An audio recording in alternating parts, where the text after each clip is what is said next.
Good morning, class 9. Welcome to the online class.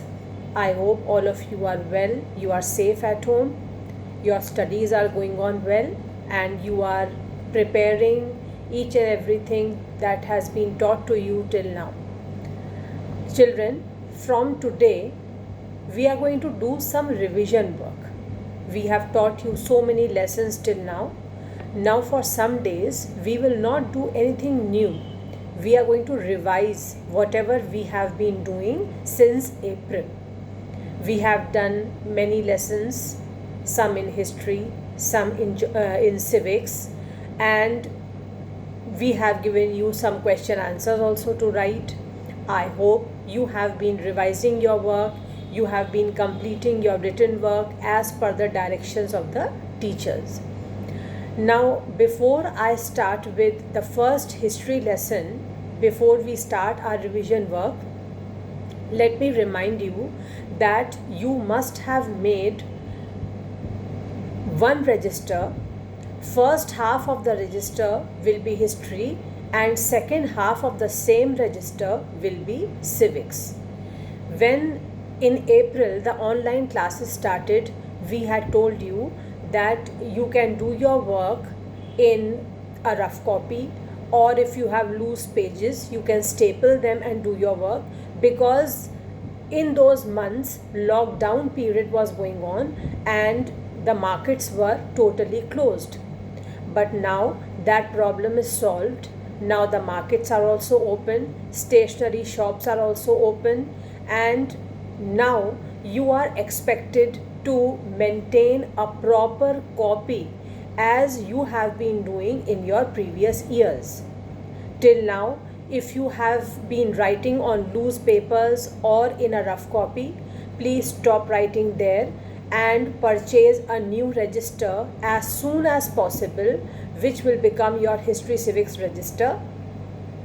And whatever question answers you have done earlier, or whatever question answers we will give you now, if they are common, then obviously you will write only once, but if they are different from the previous one, then the previous question answers and the new question answers which we will give you now, all should be written very properly in your history civics register. First half of the register will be history, second half of the same register will be civics. Another important thing, you know that you get marks in your copies. So remember, whenever the school will reopen, your copies will be marked as we do every year. So don't think that you can still go on writing in a rough copy and later on when it will be announced that the school is going to reopen, then you will copy down. It will not be possible for you to copy down so much. So keep on doing your work regularly. If you have already done, then very good. If you have not done, then please start from today only, because the sooner you finish, the better it is. Better it is for you. Your work will be compiled in one register, your work will be up to date and complete, and you will find it very easy and convenient to learn. Okay? And remember, you can be asked to bring your copy, we can ask you to bring your copy any day to school also to show. Any parent can be called that I want to see the copy of roll number 3, suppose. So you will be asked to bring your copy to school and show that have you done your work or not. So if you have not done, then you will be in trouble. Avoid that situation. Complete your work regularly and keep paying attention, because now since we are going to revise the chapters once again for a few days, you are going to get an opportunity to clear your doubts. If any paragraph or any chapter, any particular page was not clear to you earlier, then again you are getting a chance, an opportunity to clear your doubts and understand the lesson properly. Now today we are going to start with the first history lesson, that was the French Revolution. Okay. Now children, when I did this chapter with you earlier, I had done almost everything which was very, very important in this lesson. Since this lesson is extremely lengthy, I am not going to waste my and your time in reading each and every line again. This I have done earlier. So now what I will do is, I will do the whole chapter. I will revise the whole chapter with you once again without leaving anything important, and wherever I feel that a particular paragraph is not so important and I can give you for homework to read yourself, that work you do yourself. But by and large, I will read all the important things once again. I will give you the key points once again. I had summarized the chapter earlier also. I will keep giving you the summary of various pages, various paragraphs, so that you can understand and remember things easily. Today we are going to start from page number 4. Page number 4 has the heading French Society during the late 18th century. Now, before I start, I hope everybody has purchased the textbooks by now, because it is very difficult to read from mobile or to read from a laptop or any such gadget. So if you have not purchased your textbooks till now, please do it at the earliest, because it will be convenient for you also. I will tell you some important things. Suppose I ask you to underline some important line or mark something as important.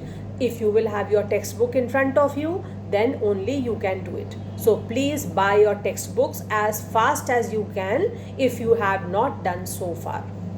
Okay, now before I read the important things from page 4, let me revise with you some important things which I told you in the starting of the lesson. In the starting of the lesson, I had told you that the French society had various problems in it. The people in the French society, the people of France, were facing some very important and serious problems which led to the French Revolution. France had to increase taxes under the rule of Louis XVI. If you remember, the ruler at this time was Louis XVI. So France had to increase taxes. Why?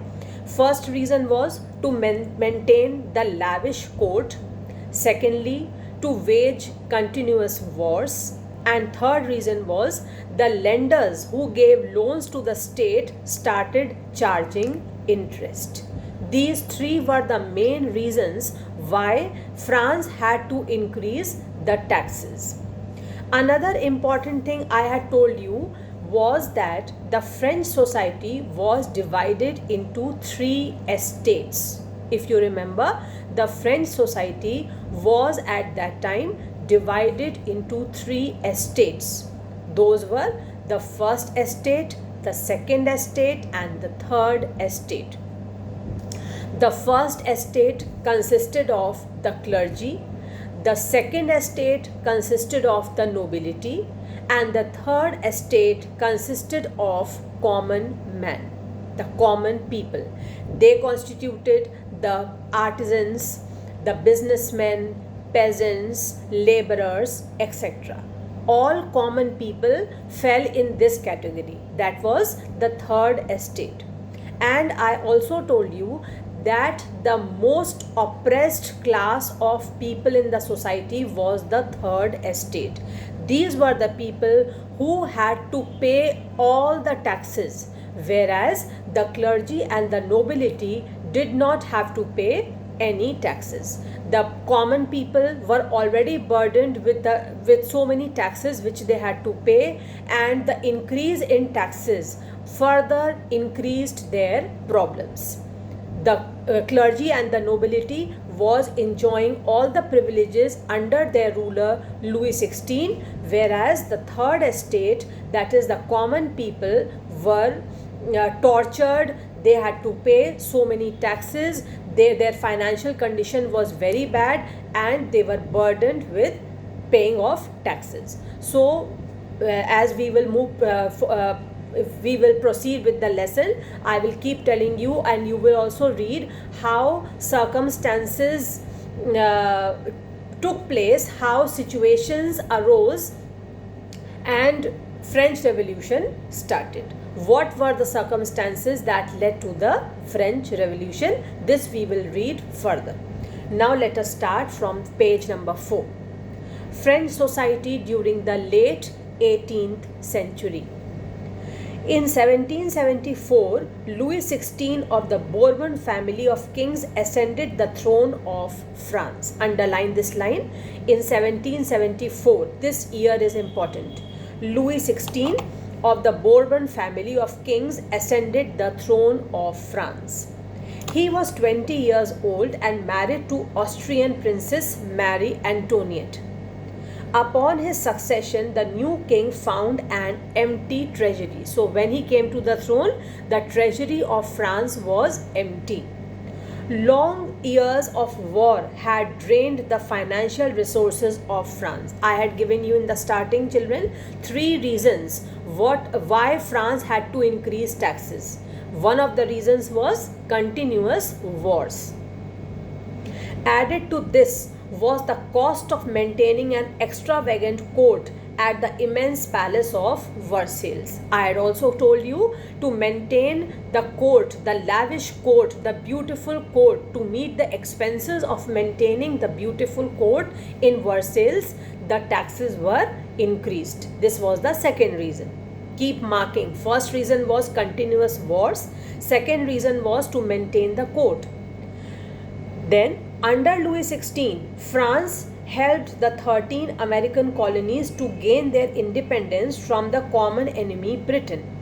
The war added more than $1 billion livres to a debt that had already risen to more than 2 billion livres. I had told you some of the meanings are given at the bottom of the page. Keep seeing them, and if possible retain them also, because sometimes they are asked in the form of one-word answers or very short answers. Lenders who gave the state credit now began to charge 10% of the interest on loans. This was the third reason which I had told you. All those lenders who had lended money earlier, now they started demanding their money back and charged a high rate of interest. Lenders who gave the state credit now began to charge 10% of interest on loans. So the French government was obliged to spend an increasing percentage of its budget on interest payments alone. To meet its regular expenses, such as the cost of maintaining the army, court, running the government offices or universities, the state was forced to increase taxes. This was another reason why taxes had to be increased. In order to maintain the court, in order to maintain the cost of keeping a large army, to run the government offices or universities, money was required and taxes were increased. This money was taken from none other than the third estate or the common people. The French society in the 18th century was divided into 3 estates, and only members of the third estate paid taxes. This I had told you earlier. This was the only class of people, the third estate, were burdened with the paying of taxes. The Society of Estates was a part of the feudal system that dated back to the Middle Ages. The old regime is usually used to describe the society and institutions of France before 1789. In this paragraph, children, you don't have to learn anything. So in the first paragraph, you have to learn the reasons why Louis XVI, when he ascended the throne, why he started increasing taxes, why he levied more and more taxes on the common people. Now come to the next paragraph. Figure 2 shows how the system of estates in the French society was organized. You can see the figure in your book. The first estate was the clergy, the second estate was the nobility, and the third estate was the common people. It comprised of big businessmen, merchants, court officials, lawyers, peasants, artisans, small peasants, landless labor, and servants. However, a small number of them owned land they cultivated. About 60% of the land was owned by nobles, the church, and the richer members of the third estate. The members of the first two estates, that is, the clergy and the nobility, enjoyed certain privileges by birth. This was another thing which you must remember. The clergy and the nobility enjoyed certain privileges by birth. The most important of these was exemption from paying taxes to the state. So you can see how unjust was the system in the French society. The clergy and the nobility was exempted from paying taxes by birth. This was their birthright, that since they belong to the clergy and the nobility, they do not have to pay any taxes. The nobles further enjoyed feudal privileges. I had told you feudal means owning land. The word feudal is very similar to zamindari system which existed in our country. There were feudal lords, that means those people who were like zamindars in India, and they owned large pieces of land. The nobles further enjoyed feudal privileges. These included feudal dues, which they extracted from the peasants. Like land revenue was taken in India, similarly feudal dues were taken by the feudal lords from the peasants. Peasants were obliged to render to the services to the lord, to work in his house and fields, to serve the army, or to participate in building roads. So who was overburdened with work? The peasants. They had to work under their landlord. They had to work in the house of the landlord, in the fields of his landlord. He had to serve in the army also, and sometimes he was also asked to participate in building roads.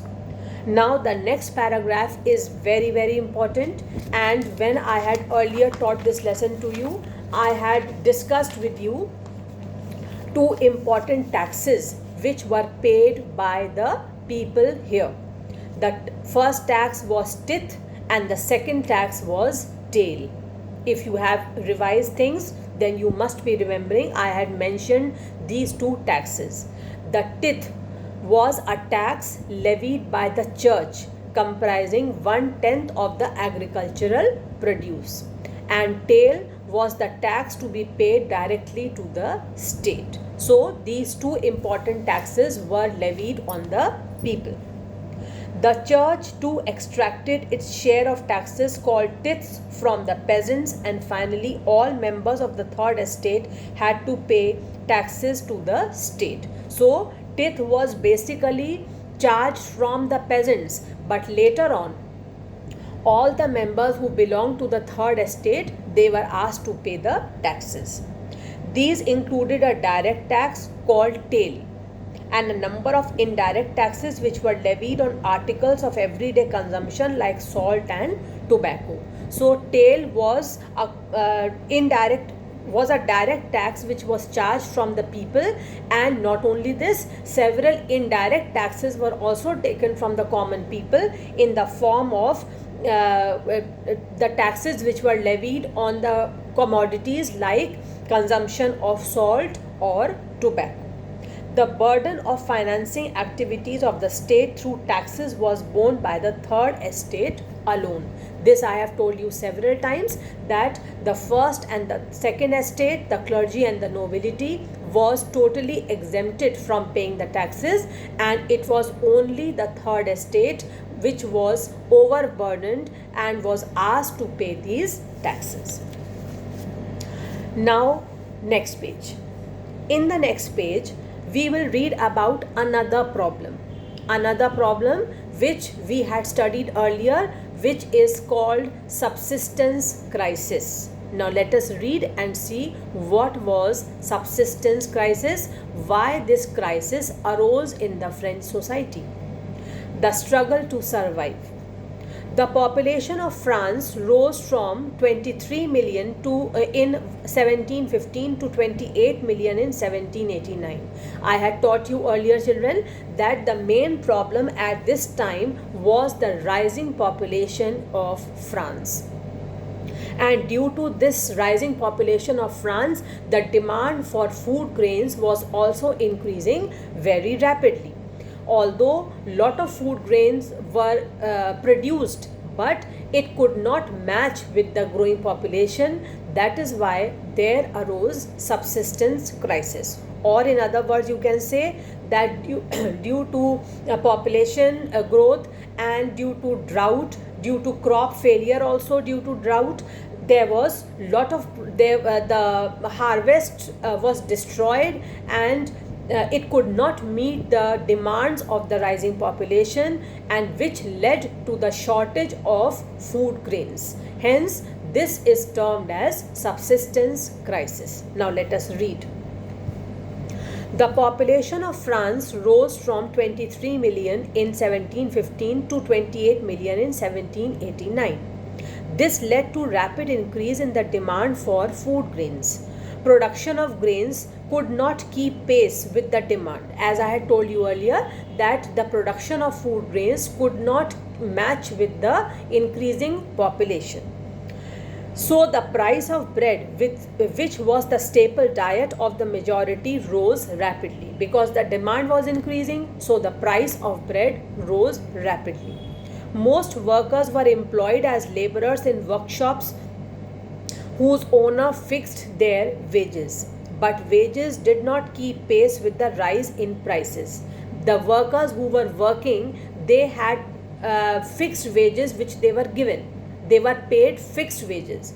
But those fixed wages, or the limited amount of money which they were earning, that was not enough to meet the rise in prices, especially that of bread.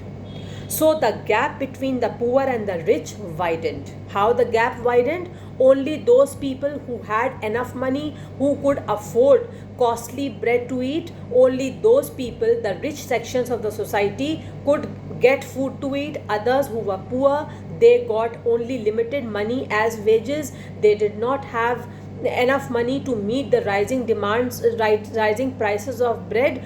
Those people were deprived of food. Those people were deprived of basic needs of food. So the gap between the poor and the rich widened. Things became worse whenever drought or hail reduced the harvest. Further, their problems increased because of drought or hail, because drought also destroys all the harvest and hail also destroys all the harvest. So first problem was the increasing population. The production of food grains could not match with the demand of the population. Secondly, to make matters worse, drought or hail further reduced the harvest. This led to subsistence crisis, something that occurred frequently in France during the old regime. Now, if you will notice on the right side of your page, subsistence crisis meaning is given. An extreme situation where the basic means of livelihood are endangered. Subsistence crisis is that crisis or that problem where the basic means of livelihood are also not provided to the people. The basic if you are asked what is the basic means of livelihood, first thing will be food. If you don't get food to eat, you can't survive for many days. So when such type of shortage occurs, when people do not even get the basic things which are needed for a living, this is termed as subsistence crisis. Now come to the next page. The growing middle class envisages an end to privileges. Now, in this page and in the next page, we will see how the peasants and workers started some revolts. When they saw that their condition was becoming worse day by day, they started revolting against the increasing taxes and against the food scarcity. But the misfortune was that their struggles did not continue for a long time. Then later on, many common people, the traders, the professors, the middle class people also started revolting. They were educated people. They also started revolting. They also started to raise their voice against the injustice which the third estate was bearing, and to support them, to support their revolution, to support their fight. The philosophers, some important philosophers came to the forefront. They were John Locke, Rousseau, Voltaire, and Montesquieu. Okay, now let us start from page 6 and let us see what kind of problems were the people facing and how they started their struggle. A growing middle class envisages an end to privileges. I am reading from the second paragraph, children. The 18th century witnessed the emergence of social groups termed the middle class. The 18th century witnessed the emergence of social groups. They were called the middle class, who earned their wealth through an expanding overseas trade and from the manufacture of goods such as woolen and silk textiles that were either exported or brought by the richer merchants of the society. In addition to merchants and manufacturers, the third estate included professions such as lawyers or administrative officials. So, this new class, this middle class, which was the new class that emerged in the 18th century, comprised of merchants and lawyers and other professionals also, and administrative officials. All of these were educated. These these people who were termed as a middle class and constituted the lawyers, the merchants, administrative officials, these were educated people. All of these were educated and believed that no group in society should be privileged by birth. If I ask you here, which sections of the society in France was privileged by birth, your answer should be the first estate and the second estate, the clergy and the nobility. But when this middle class emerged in the 18th century, they were of the opinion that no section of people, no class of people in the society should be privileged by birth. Rather, a person's social position must depend on his merit. A person should be given privileges according to his merit, according to his capability, according to his qualification, not because he belongs to the first estate or to the second estate. These ideas envisaging a society based on freedom and equal laws and opportunities for all were put forward by philosophers such as John Locke and Jean-Jacques Rousseau. Please underline and learn this line. This is very important. Which things were emphasized by John Locke and Rousseau? The ideas envisaging a society based on freedom, equal laws and opportunities for all. These three things were emphasized by John Locke and Rousseau. First was freedom, second was equal laws, and third was opportunities for all. These three things were emphasized by John Locke and Rousseau. In his two treatises of government, Locke sought to refute the doctrine of divine and absolute right of the monarch. Rousseau carried the idea forward, proposing a form of government based on social contract between people and their representatives. In the spirit of laws, Montesquieu proposed the division of power within the government between legislative, executive, and judiciary. Underline this also. Montesquieu believed in division of powers within the government between the legislative, the executive, and the judiciary. This model of government was put into force in the USA after the 13 colonies declared their independence from Britain. Now, come to the next paragraph. The ideas of these philosophers were discussed intensively in salons and coffee houses and spread among the people through books and newspapers. So, these ideas, the idea of freedom, equal laws, and opportunity for all, these ideas which were proposed by John Locke and Rousseau, they became popular among the people. The common people started reading about them in books and newspapers. These were frequently read aloud in groups for the benefit of those who could not read and write. The news that Louis XVI planned to impose further taxes to be able to meet the expenses of the state generated anger and protest against the system of privileges. So, till now, Louis XVI had already imposed so many taxes, but that was not the end. Now, in order to meet more expenses, he was planning to impose more taxes on the common man, and this agitated the people. This made the people very angry, and they decided to start a protest against this system of privileges. The outbreak of the revolution. Louis XVI had to increase taxes for reasons you have learnt in the previous section. How do you think he could have gone about doing this? In France, of the old regime, the monarch did not have the power to impose taxes according to his will alone. Remember, I am reading this line again. In France, of the old regime, the monarch did not have the power to impose taxes according to his will alone. That means he was not given the freedom that if he wished to increase the taxes, he could impose any taxes whenever he felt like. It was not like that. Rather, he had to call a meeting of the Estates General, which would then pass his proposals for new taxes. So, Estates General, the meeting of the Estates General was called, and in the presence of the members of the Estates General, things were decided. I am reading again.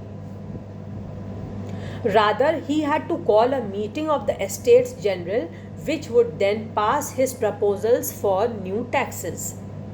The Estates General was a political body to which the three estates sent their representatives, like we have parliament in our country.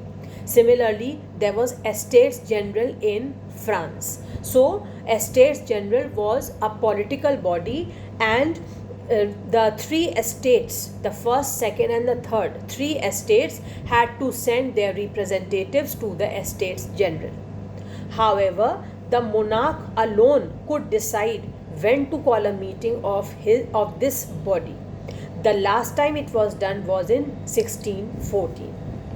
On 5th May